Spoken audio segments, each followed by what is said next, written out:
Monsieur Sané, vous avez vu la presse du jour, il y a de la politique, il y a du sport. Pour un économiste, vous préférez quel domaine? La politique ou le sport? Je préfère rester dans l'économie, notamment autour des problématiques de la tabaski, l'approvisionnement du marché en mouton. On espère que les prix seront abordables pour le pouvoir d'achat du Sénégalais moyen. Le marché, c'est bien la rencontre entre l'acheteur et le vendeur. Marché souvent difficile à l'approche de la tabaski, où il y a de la surenchère, de la spéculation. Difficile à contrôler ce marché des moutons en veille de fête. Oui, en général, c'est ça. Les marchés sont souvent encadrés, régulés. Mais vous savez, on n'est pas à l'abri de phénomènes spéculatifs au début d'une opération comme la tabaski, parce que les gens jouent aussi sur la rumeur. La rumeur fait partie de la construction des marchés. Donc on peut faire croire que les moutons vont manquer, et si bien qu'il y aura une précipitation des consommateurs pour vouloir acheter tôt leurs moutons, ce qui aura un effet de faire grimper les prix. Mais à l'arrivée, on se rend compte que quand on regarde souvent les invendus qui restent entre les mains de ces vendeurs de moutons, on se rend bien compte que souvent c'était des bulles spéculatives qui ont eu le temps de s'éclater et de revenir à la normale, parce que plus ou moins maintenant on sait que le marché sénégalais est régulièrement approvisionné en moutons pour toutes les bourses. Ça. Alors Ousmane Biram Sané, je rappelle qu'il a été le premier directeur de la Bourse régionale des valeurs mobilières ici au Sénégal. Ensuite, il a roulé pratiquement partout sa bosse. Il a été à la Banque mondiale. Ousmane, la Bourse régionale des valeurs mobilières, quand on en parle, le Sénégalais se demande à quoi bon, ça sert exactement à quoi. Qui achète les actions, ce marché-là, il est fait pour qui? Alors la bourse, c'est fait pour les Sénégalais, c'est fait pour les Ouest-Africains, et c'est un lieu qui permet de mobiliser des ressources pour l'État, avec les emprunts obligataires, pour les entreprises, avec aussi des emprunts ou bien des émissions d'actions. Vous savez que déjà, avant-hier, il y avait une société cotée sur la bourse qui paye ses dividendes. S'il faut la citer, c'est Total Sénégal. Son atelier est passé déjà. Donc c'est un lieu qui permet de mobiliser de l'épargne pour la mettre à la disposition de l'économie, et au passage, ça permet donc à l'épargnant d'avoir des rendements sous forme de dividendes ou de plus-value. Donc c'est un outil indispensable aujourd'hui pour le financement de nos économies. Vous suivez bien le magazine de la rédaction de la 2STV, les grandes heures, du lundi au jeudi, de 12h à 14h. Quand je parle de la rédaction, c'est l'ensemble des journalistes de cette maison qui participent donc à l'animation de cette émission, de ce magazine, de cette production quotidienne. À mes côtés, à chaque fois qu'on parle d'économie, il est là. Ibrahim Diallo, ça va? Oui, bonjour Ben, bonjour à M. Sané, soyez la bienvenue dans le plateau Les Grandes Heures de la 2STV. La première question vous revient. Oui, la première question, chers téléspectateurs, nous allons essayer de répondre à l'interrogation la monnaie de la CEDEAO et enjeux et perspectives pour cette monnaie communautaire, avec bien sûr M. Sané, économiste, mais aussi ancien directeur de la BRVM, comme l'a annoncé tout à l'heure Ben Matar. D'abord, pour l'actualité, les chefs d'État ont confirmé que cette monnaie allait entrer en vigueur très prochainement dans l'espace CEDEAO. Monsieur Sané, quelle appréciation faites-vous de cette annonce, enfin une monnaie communautaire pour l'espace CEDEAO? Bien, je pense qu'il faut tout d'abord expliquer aux éditeurs c'est quoi la CEDEAO. La CEDEAO, c'est cette communauté économique des États de l'Afrique de l'Ouest qui a été portée sur les fonds baptismaux en 1975 dans l'ambition d'avoir des économies intégrées et d'avoir une stabilité économique et le développement économique et social des populations. C'est 15 pays membres qui la constituent. Vous avez des pays lusophones comme la Guinée-Bissau, des pays anglophones comme la Sierra Leone et le Libéria, et des pays francophones naturellement comme le Togo, le Mali et le Sénégal. Alors, dans la CEDEAO, en parlant de monnaie, on peut distinguer deux camps. Il y a la partie francophone autour de l'Union économique et monétaire ouest-africaine, qui a une banque centrale commune qui est en face de vous, la BCEAO, et qui a une monnaie commune, le franc CFA. Maintenant, à côté de ces 8 pays, vous avez 7 autres pays qui, chacun a sa monnaie différente. Le Ghana a son cedi, la Guinée a son cili, etc. Aujourd'hui, les chefs d'État ont marqué leur ambition que dès l'année prochaine, on va passer de cette mosaïque de monnaie à une monnaie unique qui est l'éco. Et l'éco donc entrerait en vigueur, si elle devait se produire, en 2020. Alors l'appréciation qu'on peut en faire, c'est que, en première vue, on peut dire que l'intégration est en marche. Parce que la CEDEAO, je comprends, la date 2020 est une date symbolique pour la CEDEAO parce qu'il y a 10 années derrière, elle avait déjà défini une de ses visions qui consistait à dire que la CEDEAO des États n'a pas marché, donc nous allons passer de la CEDEAO des États à la CEDEAO des peuples. C'est ça la vision 2020 de la CEDEAO. Et donc on est à la veille de 2020, il est normal que les chefs d'État, en tout cas pour des ambitions à la fois politico-stratégiques, se disent que c'est une date butoir, il faut qu'on y arrive enfin, parce que le projet de monnaie unique date au moins de 30 ans, et c'est chaque fois remis au calendrier grec.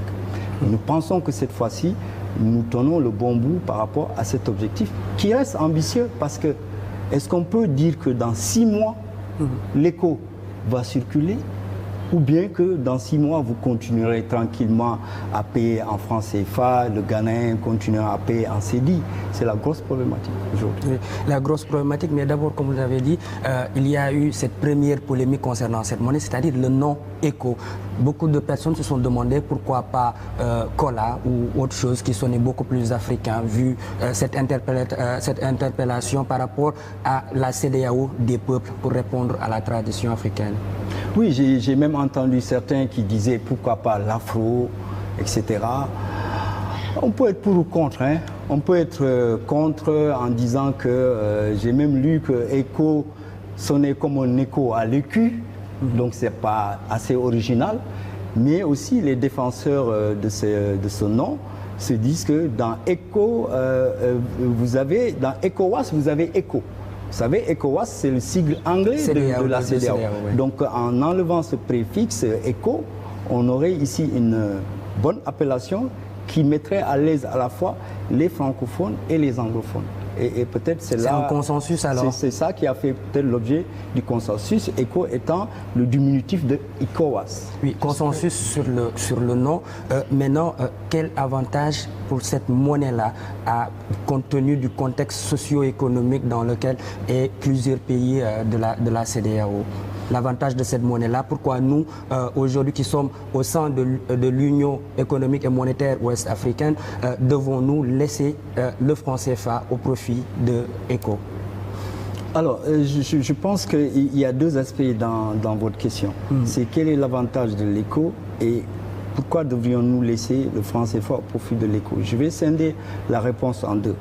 En général, dans les associations de pays, dans des expériences communautaires d'intégration, on considère quand même qu'il faut aller vers l'union monétaire et l'union économique. Et cela est assez caractéristique. Si vous prenez l'UMOA, elle a commencé par l'union monétaire, maintenant c'est l'union économique. Vous prenez l'Union européenne, elle a commencé par une union monétaire, puis une union économique, etc. La CEDEAO, aujourd'hui, n'a pas encore franchi le pas de l'union monétaire. C'est pourquoi l'union économique pose toujours problème. Donc l'avantage pour des pays qui sont en union d'avoir une monnaie commune, c'est d'abord de fluidifier les échanges. Aujourd'hui, quand même, si l'éco est en marche, si vous devez acheter du pétrole au Nigeria, vous n'avez pas besoin d'aller par le détour du dollar ou du yuan ou de l'euro pour commander vos tankers de pétrole nigériens. Vice-versa. Donc la monnaie est un instrument qui va favoriser les échanges entre les populations de la CEDEAO, qui va davantage rapprocher les populations et qui va encore davantage apporter des similitudes dans l'économie, parce que à travers le libellé des prix dans une même monnaie, vous avez de la lisibilité sur combien coûterait un kilogramme de farine de blé ou de maïs produit au Sénégal, au Niger ou au Nigeria. Donc la monnaie favorise les échanges de ce point de vue. Et elle permet aussi à la zone d'être encore plus forte par rapport aux autres, au reste du monde. Donc cela est important. Maintenant, quand vous dites pourquoi devrions-nous quitter le CFA pour aller à l'éco, je pense qu'il y a deux façons de voir la question. Parce que les observateurs ne sont pas tout à fait d'accord, ils n'ont pas des points de vue tranchés. Parce que pour certains, dans 6 mois, on ne peut pas voir l'éco qui va continuer à circuler. Donc le CFA sera là. Et dans tous les cas, le CFA ne concerne pas seulement que les pays de l'Union économique et monétaire de l'Ouest africain. Le CFA concerne aussi le Gabon, l'Afrique centrale, les Comores, etc. Donc le CFA va continuer à vivre. Maintenant, est-ce qu'il va à terme céder la place à l'éco? C'est l'intention des chefs d'État. On parle de monnaie unique de la CEDEAO. Ça veut dire qu'à terme, la seule monnaie qui va remplacer à la fois le CFA, le Naira, la CEDI, le CILI, etc., ça sera l'éco. Donc le CFA, effectivement, si le projet des chefs d'État est mis en œuvre et que ça se passe bien, ça va être remplacé par l'éco. Mais je pense qu'on en est un peu loin parce que quand vous regardez les déclarations, notamment la déclaration du président Alassane Ouattara, qui a un peu jeté le doute au niveau donc des observateurs, parce que le communiqué de la CEDEAO a parlé effectivement de l'éco avec un système de change flexible, un système de change flottant. Alassane Ouattara a fait une sortie pour dire que si le projet d'éco devait aboutir, la parité entre le franc CFA et l'euro sera maintenue. Parce que justement, pour moi, c'est l'enjeu majeur pour toutes ces populations de l'Afrique, notamment les consommateurs. Est-ce que la parité 655-656 francs CFA avec l'euro sera maintenue? Si ce n'est pas le cas, ce sera une dévaluation qui ne dit pas son nom. Mais surtout, où est-ce que cette monnaie sera battue? Parce qu'aujourd'hui, la jeunesse africaine, l'opinion dans nos pays tient à ce que cette souveraineté monétaire nous revienne et non plus que notre monnaie soit battue dans un village en France. Oui, vous posez une question effectivement très pertinente. Vous savez, la monnaie, c'est un fait social. La monnaie est intimement liée à la souveraineté d'un pays. On parle du pouvoir souverain de battre monnaie. Donc la monnaie est l'effet du prince souverain. Et nos pays ont délégué leur souveraineté monétaire à ce qu'on appelle la Banque centrale, qui est donc un organisme indépendant qui est au-dessus des contingences politiques. La nôtre regroupe 8 pays. Maintenant, dans cette perspective justement de passer à une nouvelle monnaie, les écoles sont différentes. Pour répondre à votre question, est-ce qu'il y aura une dévaluation ou pas? Les écoles sont différentes parce qu'au niveau de la zone CFA, nous sommes habitués à ce qu'on appelle une monnaie arrimée. Notre monnaie est arrimée au franc, à l'euro à travers donc une parité fixe. 1 euro égale 655,957 francs CFA. En contrepartie, nous devons verser 50% de nos réserves au Trésor français et aussi qui nous garantit la libre convertibilité. Vous prenez une monnaie comme le Naira ou le CEDI ou l'escudo, c'est des monnaies qui ont une parité flottante. Donc aujourd'hui, eux, ils sont habitués à tout le temps voir la valeur de leur monnaie changer, au point que ça ne choque pas le citoyen de ces pays parce que la valeur de la monnaie est régulièrement ajustée en fonction des performances économiques. Nous n'avons pas cette habitude, nous, notre valeur monétaire est figée. À partir de ce moment, la grande équation, et je comprends votre souci, si vous êtes dans un environnement où vous avez la sécurité et la stabilité de votre monnaie et que vous devez fusionner avec des pays qui ont l'habitude d'avoir des monnaies qui fluctuent, il est clair que votre appréhension serait, est-ce que cette nouvelle monnaie éco ne va pas nous faire basculer dans l'incertitude? Mais eux déjà, le Nigeria, ils sont habitués à voir leur monnaie fluctuer. Et c'est la grosse équation. Et c'est pourquoi aujourd'hui, un rapport de force va forcément naître. Parce que le Nigeria a toujours voulu qu'il y ait une monnaie commune, mais nous a toujours reproché le fait que notre franc CFA soit dépendant du trésor français. Et le Nigeria voulait mettre fin à cette dépendance. Les pays africains aussi de l'Ouest, membres de la BCEAO, considèrent que la zone CFA présente des performances macroéconomiques. Si vous prenez le taux d'inflation ici, il est inférieur à 3%, alors qu'au Nigeria, le taux d'inflation est à 11%. Ça, donc la gestion monétaire étant différente, c'est sur ça qu'on doit s'accorder pour tranquilliser les populations. Oui, tranquilliser les populations, mais déjà, si on suit vos explications, déjà il y a une dissension politique au sein de cette CEDEAO et on est à 6 mois pour cette mise en œuvre de cette monnaie-là. Donc, est-ce que le délai de 6 mois qui nous reste est raisonnable? À mon avis, le délai de 6 mois me paraît très court. Mais comme je l'ai dit au départ, je le rappelle, dans mon analyse, je pense que l'année 2020 est une année symbolique pour la CEDEAO. Parce qu'elle veut passer de la CEDEAO des États à la CEDEAO des peuples. Il y en a qui disent que ce n'est pas réaliste. Il y en a qui considèrent qu'il faut en fait voir en cette date le début d'un processus de mise en place de l'éco qui peut prendre 5 ans, 10 ans, 20 ans.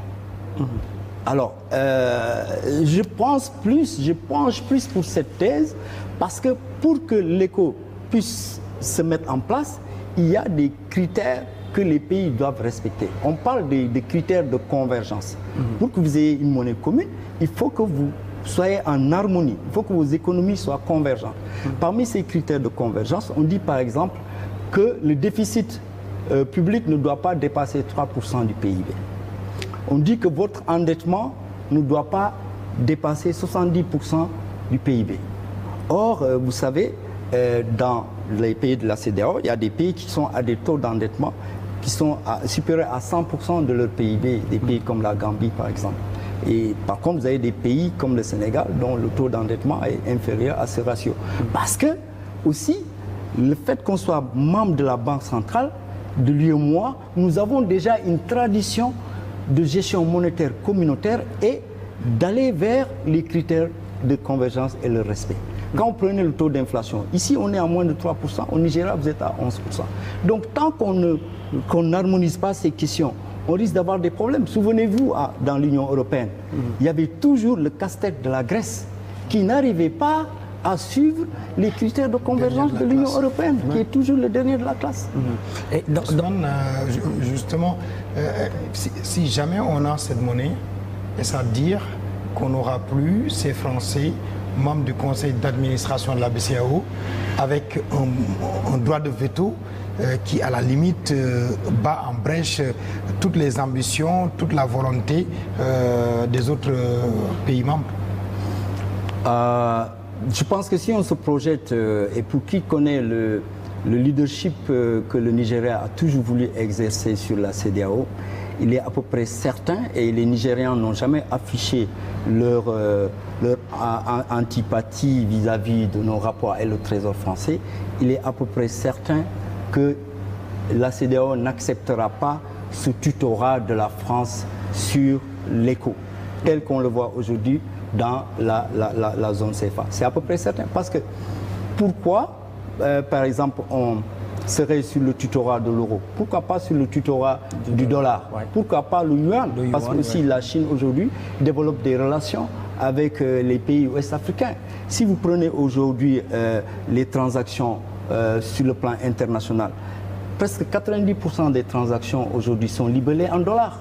Si vous prenez la dette extérieure aussi de nos pays, la plupart de cette dette est libellée en dollars.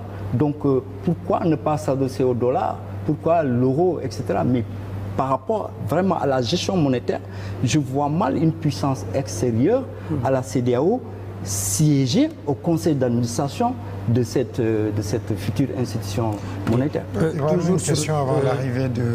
Toujours sur le plan continental, on a assisté tout récemment avec la venue de la zone économique de libre-échange. Quel pourrait être l'impact de l'éco par rapport à cette zone, ou bien l'apport de l'éco par rapport à cette zone économique de libre-échange continentale? Je pense que l'apport de l'éco par rapport à cette zone économique continentale, c'est que déjà, elle va préparer l'ensemble des pays de la CEDEAO, les 15 pays membres, à être plus forts par rapport à des blocs hégémoniques comme l'Afrique du Sud, etc. Donc les pays de l'Afrique de l'Est également. Donc nous serons mieux armés encore en ayant cette politique de convergence, en ayant cette monnaie unique, en ayant cette libre circulation des biens, des services et des marchandises entre nous, nous serons mieux armés pour absorber les effets favorables de cette zone de libre-échange au sein de l'Afrique. Ça, c'est quelque chose d'important. Ben, je pense que c'est bon. 12h35, l'heure de la deuxième rubrique, le tour du net, dans un moment, sera avec, bien sûr, Marième Diop, comme tous les mercredis. Alors, Ousmane, le temps que Marième s'installe, véritablement, cette monnaie qui arrive, on a l'impression que nous n'avons pas la souveraineté requise pour imposer nos vues, notre volonté, et de faire comprendre donc, à ce colon qui détient 50% de nos réserves et qui permet notamment à la France de faire face à l'Allemagne, donc de lui dire dorénavant nous voulons couper le cordon ombilical. Oui, je pense qu'il y a quelque chose qui restera constant. Aujourd'hui, tous les observateurs avertis savent que le franc CFA est arrivé en fin de potentiel. C'est comme un avion que vous avez acheté il y a 15 ans, 20 ans, 30 ans, qui arrive en fin de potentiel. Il n'y a pas d'autre choix que de le changer. C'est une aspiration des populations africaines. Et je vous l'ai dit tantôt au départ, on a beau être un technicien, un technocrate de la monnaie, mais la monnaie reste un fait social. La monnaie, c'est une souveraineté que le peuple a donnée aux États. Donc, difficile de se développer aujourd'hui. À mon avis, le franc CFA doit être réformé. Et ça ne peut tarder, ça ne peut résister à la pression populaire. Et c'est ce qui va se passer. Et je pense que la perspective de l'éco permettra de réformer le franc CFA, quitte à ce qu'on positionne les pays jadis du franc CFA dans une position de leadership, parce qu'on a quand même une bonne expérience de la gestion communautaire d'une monnaie commune. Ça, c'est ça que je vois comme avenir, mais le CFA, tel qu'il est actuellement, n'a pas d'avenir. Le président ivoirien, Alassane Dramane Ouattara, pour avoir été dans les institutions internationales, dans les institutions de Bretton Woods, le FMI notamment, pour avoir été gouverneur ici, quand il parle de cette monnaie, ça crédibilise et on devrait quand même l'écouter, parce qu'apparemment, de tous ses collègues, tous ses pairs chefs d'État, il est celui qui, naturellement, maîtrise le mieux cette question-là. C'est normal parce que, bon, ils ont été moulés dans le franc CFA, ils ont une certaine orthodoxie, une certaine déontologie, c'est des banquiers centraux.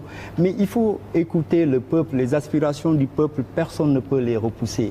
Si cette jeunesse africaine aspire à un changement, on ne peut que l'écouter et essayer de répondre. Parce que le rôle d'un dirigeant, le rôle d'un gouvernement, c'est d'être au service des populations.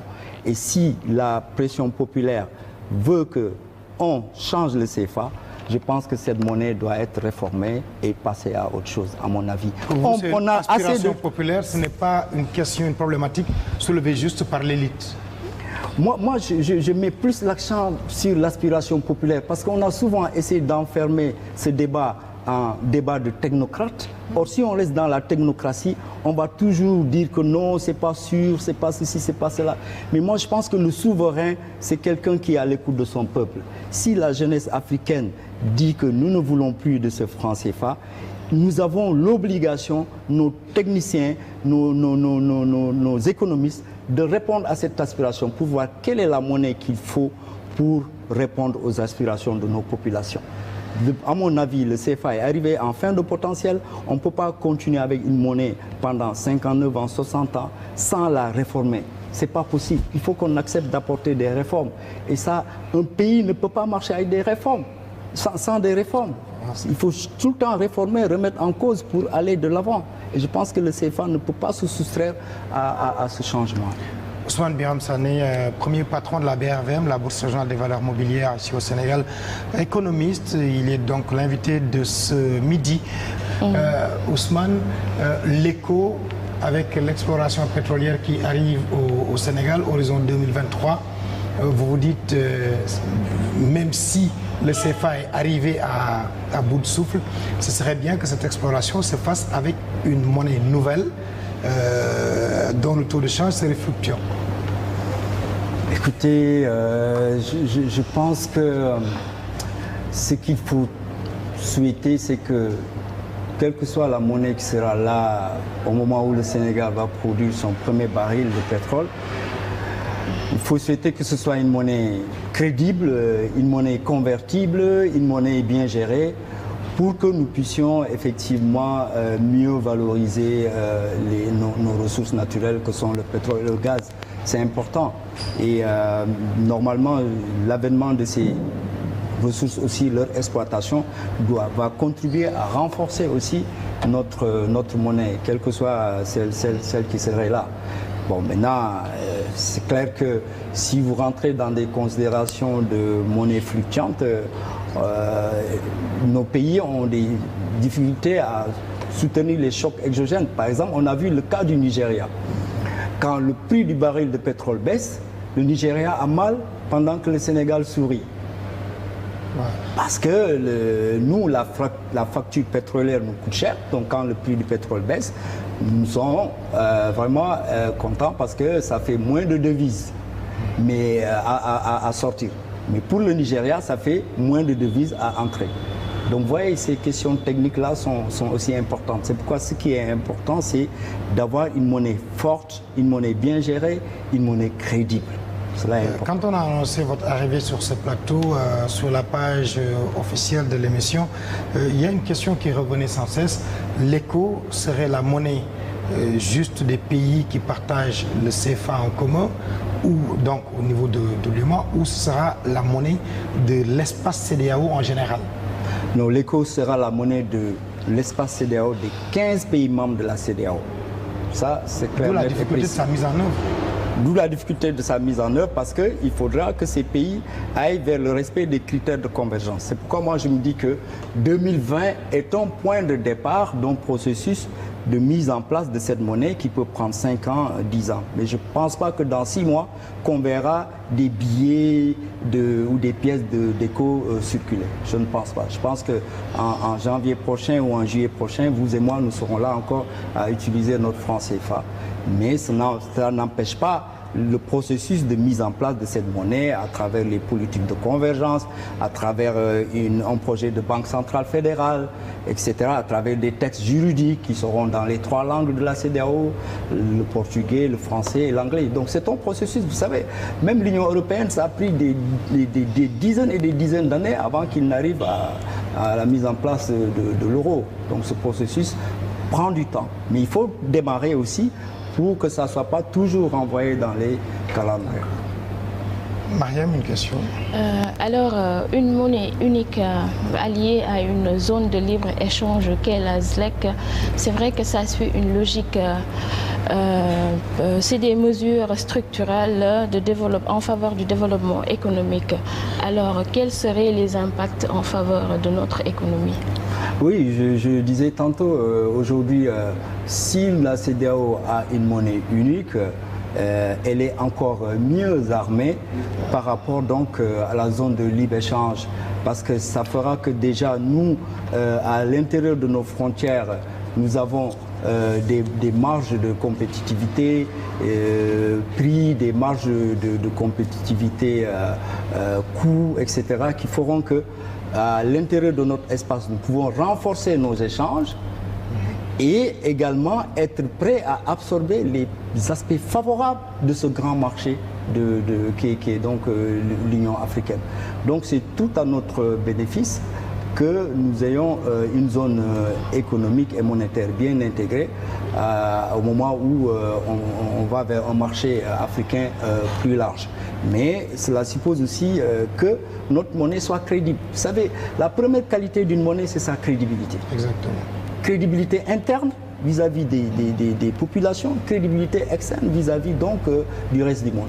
Si vous avez une monnaie crédible, vous avez commencé à vraiment réussir votre politique économique. Merci. On a fait le tour de la question avec les économistes et les scientifiques. Tout est normé, 12h50 pile. On a respecté le timing.